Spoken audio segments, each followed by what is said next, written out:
بارحاڵ ئێمە ڕەنگە لە تولی 2 ساڵی ڕابردووە لە هەندێک لە شارەکانی کوردستان هەندێک جوڵانەوە دەستی بۆ براوە کە گەورەترین هاوچێشەی دروست کرد یەکێک لەو شتانەی کە لە پێنجێنە هەبوو لە ڕاستیە 2 ساڵم و پێشوەختێکە ئەوان دەستیان برد بۆ داخستنی ناوچە سنوورەکان یعنی بە 3 ڕۆژتوانی نزیکی بە 7 ملیارد دلار زەرەر لە هاتوچۆکردن و بازرگانی نێوان کوردستان و ئێران بدە ئەمە یەکێکە لەو حەڵقە و لەو ڕۆژتانەی کە مەسیر و ئایندەی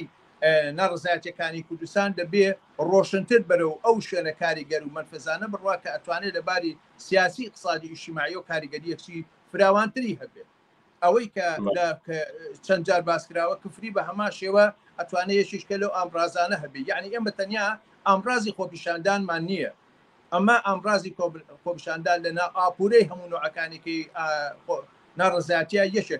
یەکێک لەو شتانەی کە ئێمە لە 2 ماڵەوە پێش لە ماگرتنی ئەو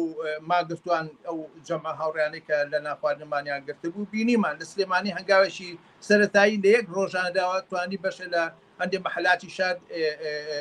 هینکە دابقات و بارحا خەڵق بۆ ماگرتنەوە پەیوەست بن بۆیە بە بڕوای من یەکێک لەو شتانەی کە ئێستا پێویستە هەم لە نێو بازنەی هەڵسوڕاوانە هەم لە نێو ڕێکخراوەکانە بارحاڵ تاوتوی ئەم بابەتە بە وردی بکرێ و سەرنجام بیستوانن تەنانەت بە پلاتفۆرمێکی هاوبەشیش گەن بۆی مەقاومەت و بۆی ڕاوەستانەوەیکی بەهێز لە بەرابر بەدەسەڵات بکەن چونکە ئەوان لە هەموو ڕێگەیەک هەوڵی خۆیان داوە لە سەرکوبگرتن لە دەستگرتن لە فشارهێنان لە پلان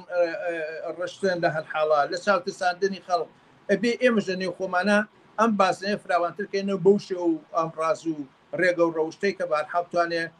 باڵانسی نێو جەنگی ئەمە و دەسەڵات ڕابگرێت